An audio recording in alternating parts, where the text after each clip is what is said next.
Teams from 10 high schools across the state have spent the last year slaving over these human-powered machines, building them up from scratch, all for this weekend. As part of Education Week celebrations, Westport Technology High School played host to the second annual Pedal Prix. A two-day event, the machines were judged yesterday on their design, construction and level of safety. Today came the moment the teams had been waiting for, the road test. Expected to last 8 hours, teams were awarded points with every lap around Rotary Park they completed. Hundreds of dollars worth of sponsorship have helped the schools put their pedaling machines together, and complete with pit crews, they took their racing very seriously.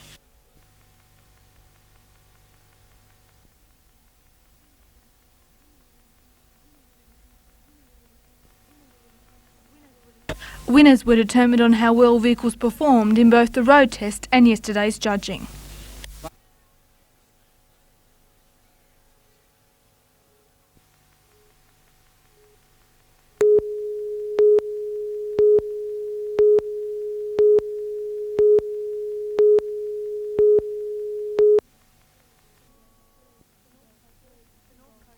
The North Coast League, which involves 12 teams from Newcastle to Grafton, is a stepping stone to state and national competition. Today's round was the last for the year. Teams were vying for selection in the State League final to be held in Sydney next month. Both men's and women's teams from Newcastle cemented their place in the league, taking up both events. Other teams to impress included the men's teams from Coffs Harbour and the Warhope ladies side. They too will now make the trip south for the state titles, where selectors will be on the lookout for national team prospects and potential Olympians.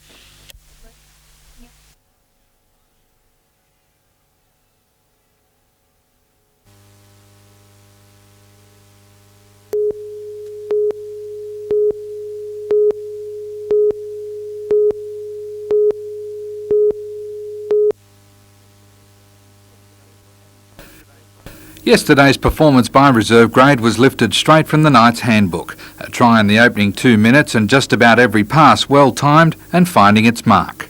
This week we needed to start well, which we did. We scored early, and that really did set the foundation for the especially that first half onslaught.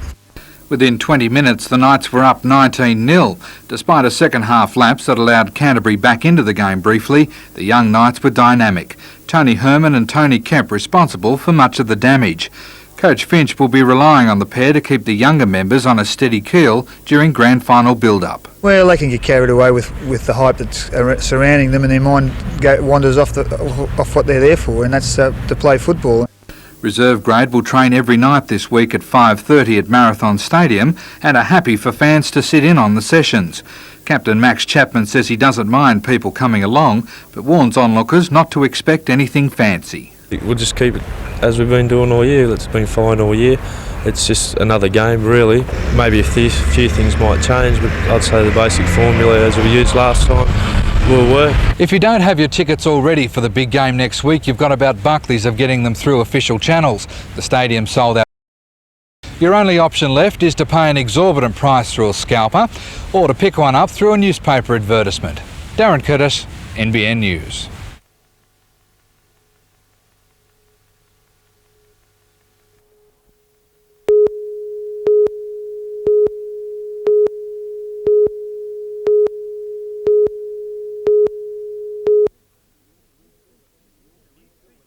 The new seats are beginning to refill the huge void created by the early stages of the restoration.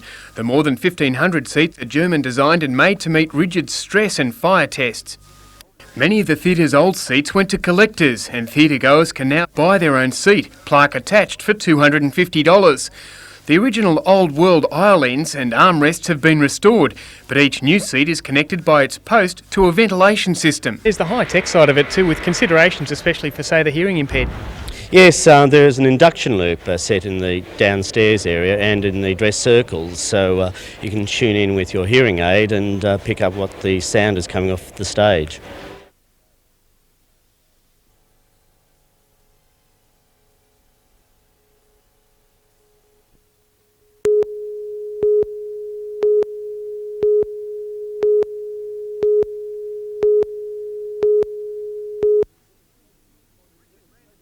Richard Randerson is the Commissioner for Social Responsibility in the Anglican Church of New Zealand. He's in Australia meeting groups concerned with riding out the effects of recession. Reverend Randerson is the middleman between the church's increasing role of providing social services and a government he says is bent on sticking to oppressive economic policies. Cuts in spending, tax breaks for the rich, rent hikes for the poor are all contributing to serious social divisions in New Zealand. We have food banks that are giving out 8 times as many parcels as they were only 2 years ago. We have people who are being forced out of houses by new policies of market rents from the government, people who can't afford health care. So there have even been poverty-related diseases such as scabies and tuberculosis breaking out in some parts of the country. Reverend Randerson says increasing domestic violence and suicides in any society are indicators of a fundamental flaw in waiting for sluggish economic growth to ease problems. Grassroots efforts such as bartering and a token money system are easing some of the pain in what's an increasingly cashless society in New Zealand. But he says policymakers should also be more aware of the consequences of their decisions. Andrew Lobb, NBN News.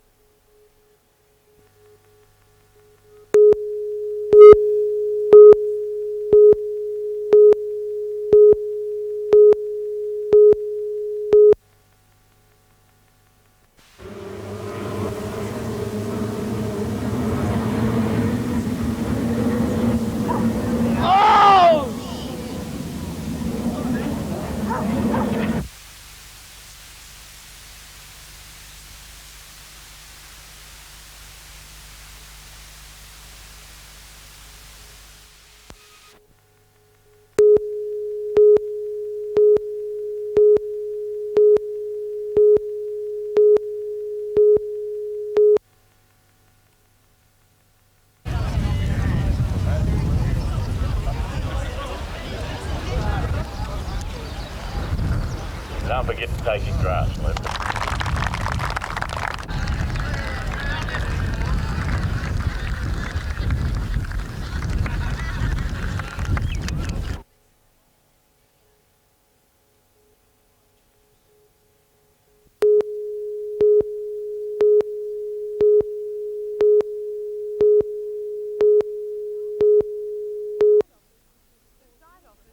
The site office, which has caused all the fuss, was shifted today from its illegal position on Crown land to company-owned land out of the sight of nearby residents.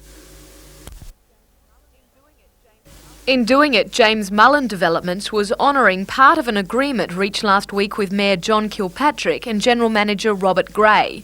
Council was last night expected to endorse that deal. However, during a complicated series of motions centred around whether this sign should be allowed to stay as a temporary structure or not, some councillors became confused. An amendment was moved to delete that. That was carried. And then when it went, that then became the motion, and when that became the motion, they voted on that. That was defeated also. So it was that we were left with no amendment and no motion, and nothing happened at all. Mayor John Kilpatrick says endorsement should have been a matter of course, and the meeting left him frustrated and angry. Some of the councillors were confused about what was going on last night? I think that was right. Developer Greg Moylan described last night's meeting as a circus, saying that while all men and women are supposedly equal, it's quite obvious that all councillors aren't. Council will get another go next week when the matter is discussed again. Jodie McKay, NBN News.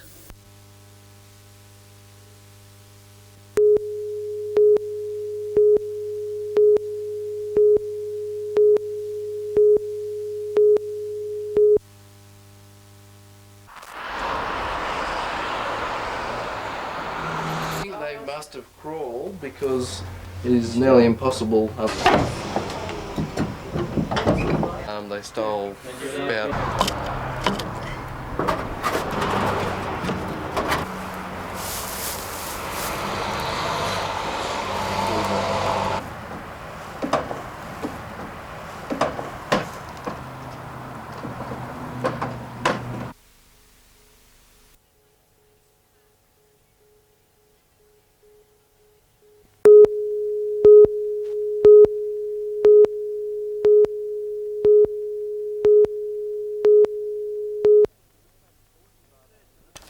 Compared to the Fatty Vorton barbecue, which is expected to attract thousands with the catch cry "I'll get back to you shortly," the Pacific Palms barbie was a low-key affair.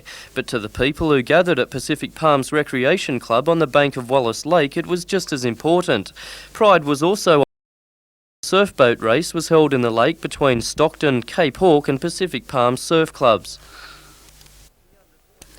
In the under-21 division, Cape Hawke won the 1 kilometre race while Pacific Palms won the B-grade race. Pacific Palms Club President David Wiley said more than $1,000 was raised from the day and it will go towards buying a new surfboat. Jason Neuenhoff, NBN News.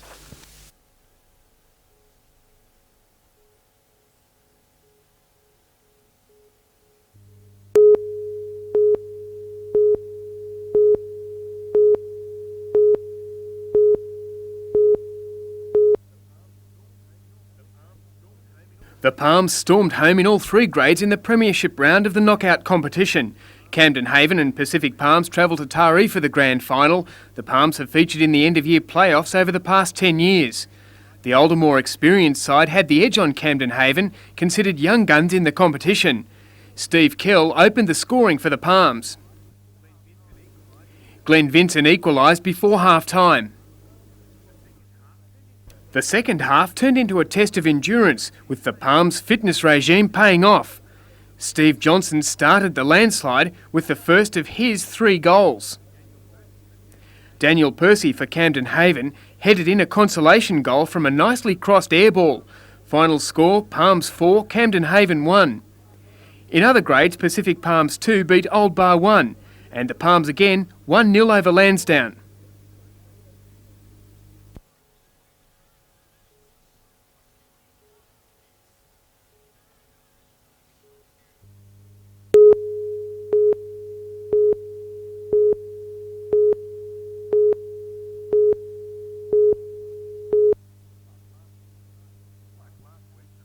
Like last week, the Knights put their mark on the game in the first 2 minutes.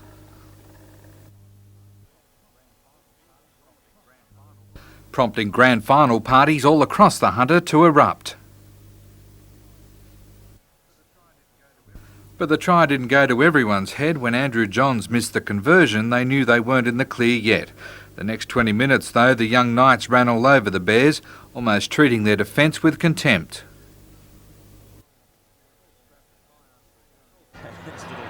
Norths grabbed a try after a Darren Tracy fumble and the scores were all locked up. Peter Jackson showed all his years of experience bagging a field goal just before half-time, and it was enough to take a Newcastle fan's breath away. The Knights came back in the second half, picking up where they'd left off. And as if it wasn't hot enough out there already, Steve Crowe turned up the heat. A few minutes later, a Norths reception committee cooled him off. Tony Kemp tried to lift the lid off the pressure cooker but didn't even shake it loose. Captain Max Chapman tried again, but he too was just off the mark. Suddenly those experienced legs of Peter Jackson buckled, denying Newcastle any chance to move the ball back near their try line and any chance of winning their first senior title. And the faces back at home said it all. An emotional Max Chapman acknowledged that his side couldn't have even gone this far on their own.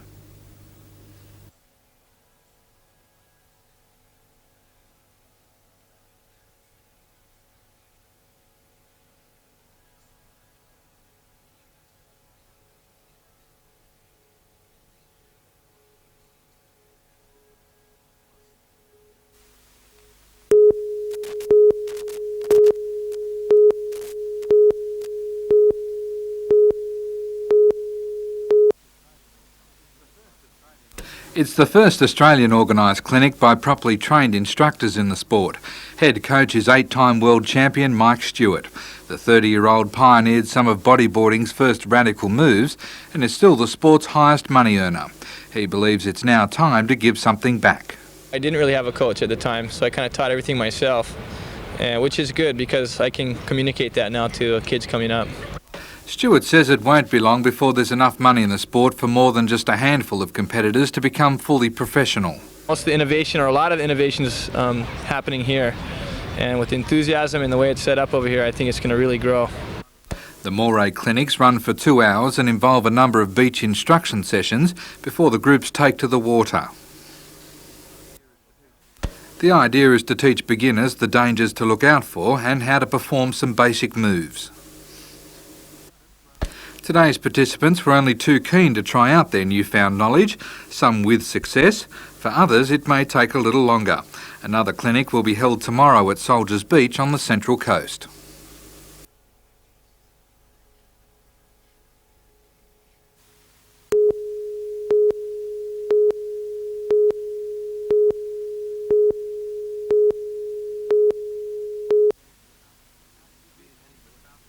Spearheading the Falcons' attack will be Al Green. They used to call him mean, but with his retirement imminent and scoring 15 points last week, he's now being called Evergreen. And although he's playing some of the best ball of his career, he says there's no second thoughts about retiring. No, I'm happy with my decision, and it's a decision I took a lot of time to think about, and I don't want to do like a couple of people I know that made the decision then kept changing their mind. I made it, and it's going to stay that way. Al believes playoff hype can't be matched. Yes, because you know there's really no tomorrow. Every game is a vital game where you know if you play the first game of the season, you still got 25 more games to go. Where this one, if you mess up that first game, you only got one more to go. And after being belted around and knocked to the floor repeatedly against North Melbourne, Captain Terry Dozier was a little bit stiff today, but confident his injured back won't cause him any dramas on Wednesday night. Ticket sales for Wednesday's game have gone through the roof. A record 700 were bought up today, leaving just 1,000 left. Coach Tom Wisman is pleased with the prospect of a big crowd, knowing that it could psych Brisbane out and give his team winning confidence. We're pleased and proud that we were able to give the city a winner, because they deserve winners. We've got some great fans here, and we don't want to disappoint them in the playoffs.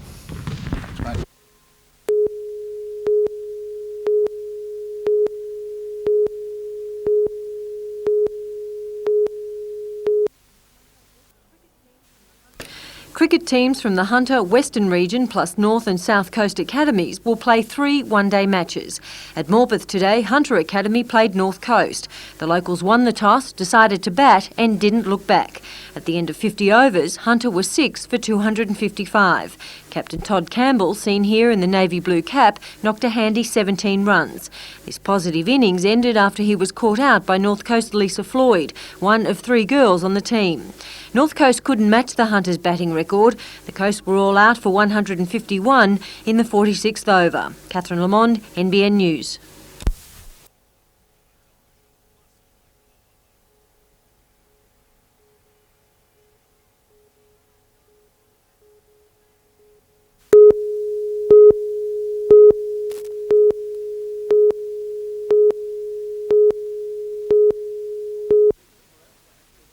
The Inverell branch will be calling for people interested in pre-selection to come forward before its next meeting on October the 12th. The National Party encourages their branches to select a Melbourne Cup field, if you like, to try and have as many candidates as possible that have a genuine interest in politics and a genuine interest to represent the electorate.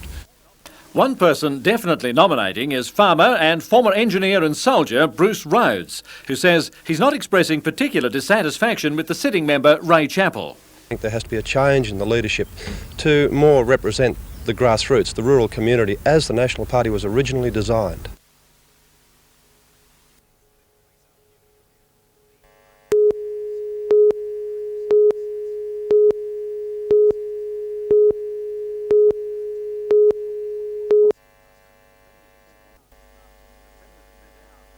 The Feathers spent hours this afternoon rehearsing their routines for tomorrow night. Head choreographer Kim Skelton wants the dancing to be a perfect complement to the game and won't accept anything less from her students. 5, 6, 7, 8. I don't know what happened up there. Try it again. Ready?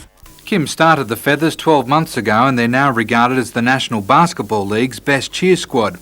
And positions in the team are also keenly sought after. Nearly 100 girls tried out for just 10 spots. The average age of the group is 18 and their costumes often raise plenty of discussion, most of it about how skimpy they are. We said when we first had to wear them, but we're used to them now. They're not that bad really. They're quite good.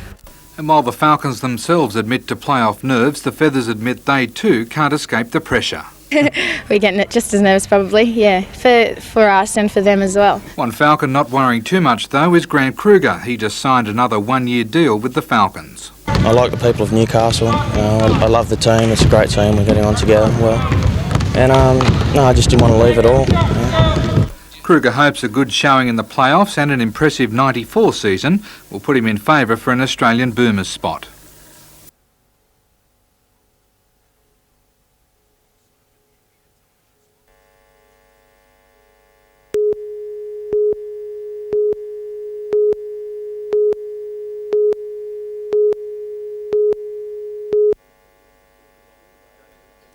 Results of the Chamber's September quarter survey has found Newcastle industry is treading water with little prospect of immediate improvement. A positive sign from the manufacturing sector, more employers wanting to retain their workforce, with Newcastle accounting for only 5% of the forecast job cuts in the state. Chamber Regional Manager Jeff Latham believes the recession has bottomed, but at a hefty cost to industry. I think the recovery is here. I don't think that we're going to see a downturn anymore, and I think it's a matter now of us being poised and ready to tender on contracts. The problem that we have at the moment is that there are so many companies tendering that the margins aren't there. The margins are being cut to the bone. The Chamber is pulling no punches on what's needed to stimulate the local economy. We need something fairly big to fire up the old boilers, and hopefully that will come in the form of the mine hunters and perhaps a part of the SO offshore oil platform. The September quarter result is already being hailed as the highest level of confidence shown so far this year by Newcastle manufacturers.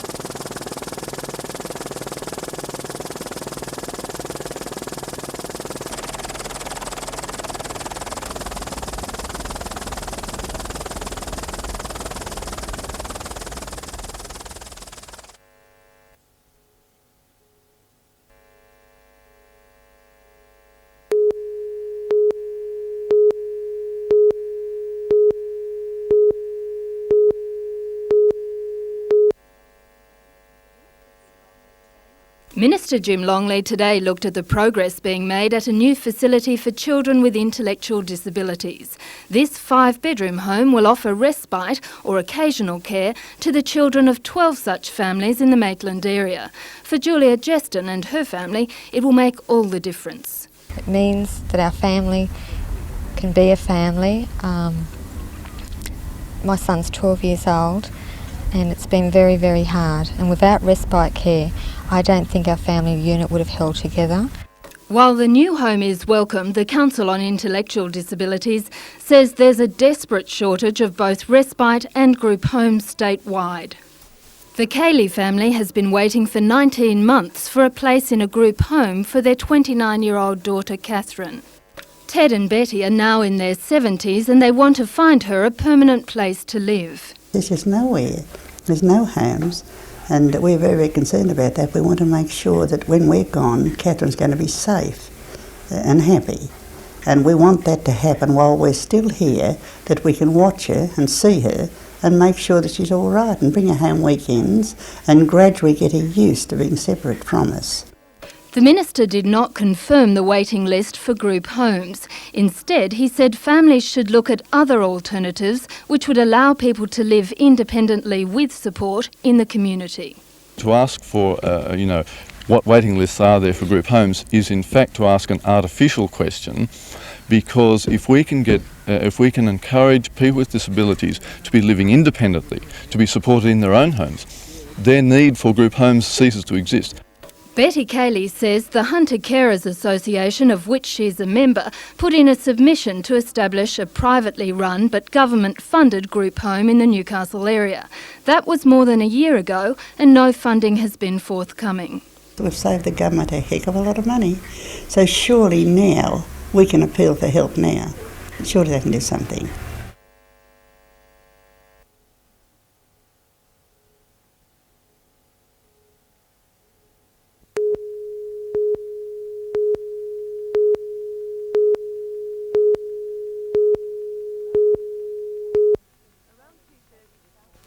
Around 2:30 this morning, the semi-trailer was travelling south along Cessnock's Vincent Street towards Sydney.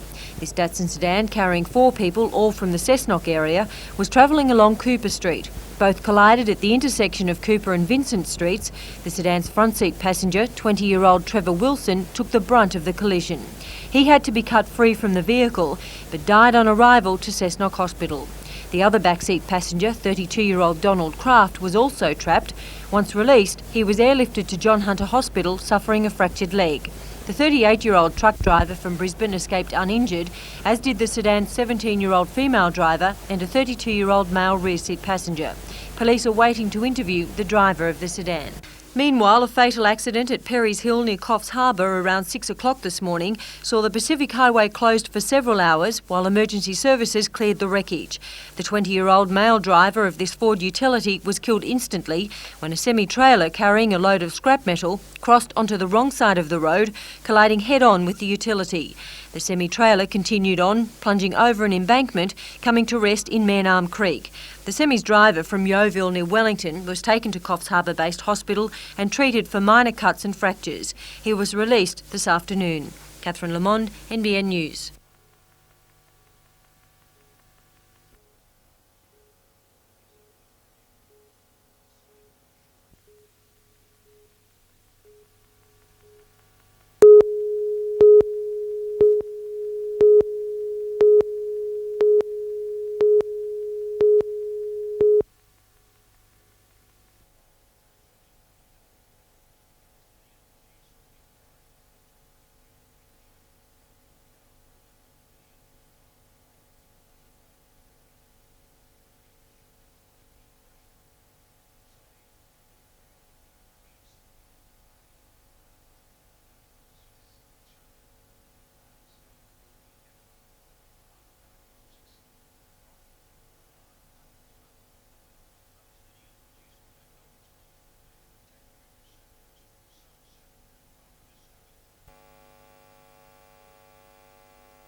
"50 years ago, 23-year-old Shane may have been locked in an institution and restrained with a straitjacket. His only crime, to have schizophrenia, a common mental illness. Before major tranquilizers were developed in the 1950s, 2 out of every 3 people with schizophrenia would never leave hospital. We almost always locked them up in so-called asylums where the conditions were very often appalling, and in many, many cases they were grossly abused and their rights were seriously violated. With the development of drugs, many psychiatric conditions could be better managed. The 1983 Richmond report recommended that, where possible, people with psychiatric illnesses should live in the community, supported by appropriate services. 10 years on, that's where at least 80% of these people live. Federal Human Rights Commissioner Brian Burdekin has just completed a 4-year inquiry into mental illness. I can't preempt the findings and recommendations that will be tabled in Parliament in the next couple of weeks, but what I can tell you is that by and large deinstitutionalisation was a great idea in theory. It's been something of a fraud in practice because we haven't given the community the resources or the training in order to care for people in the community who previously we would have placed in institutions. Some people still need to be hospitalised when their condition becomes unmanageable. Morisset on the shores of Lake Macquarie serves the North Coast, New England and Hunter.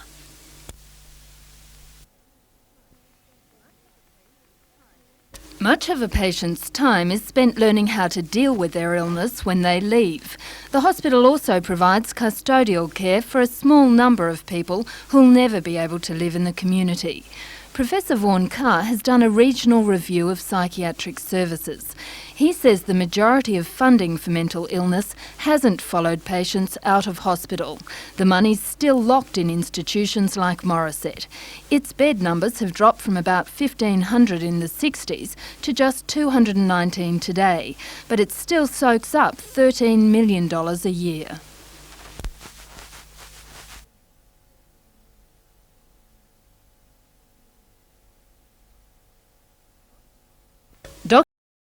Boss of the Hunter Health Service, which funds Morisset, agrees the hospital should be scaled down but not closed. I would envisage that sometime over the next 10 years, Morisset would be down to something around 80 beds or less. Meanwhile, thousands of Australians with mental illness continue to live in the community without appropriate support services. Jane Anderson, NBN News.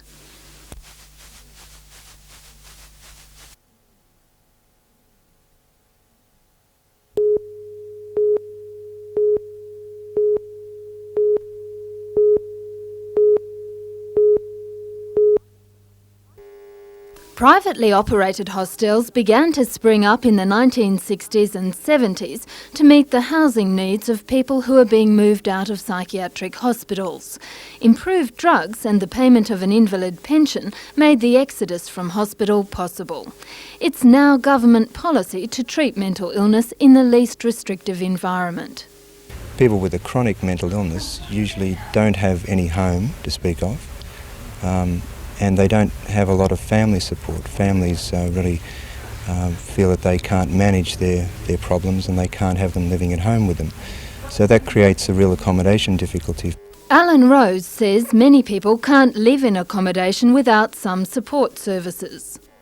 Just down the road from Morisset Hospital, in an isolated area near Kurumbong, there's a hidden community. About 200 people with psychiatric conditions and another 300 with other disabilities are living in privately operated hostels licensed by the Department of Community Services. The type and size of hostels varies considerably in this area west of Lake Macquarie.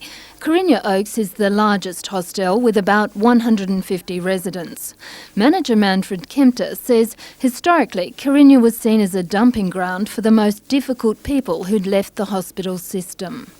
Over the years it's been more and more difficult to place violent people and aggressive people in places, and Carinya Oaks developed a reputation for taking these people because they were able to be managed.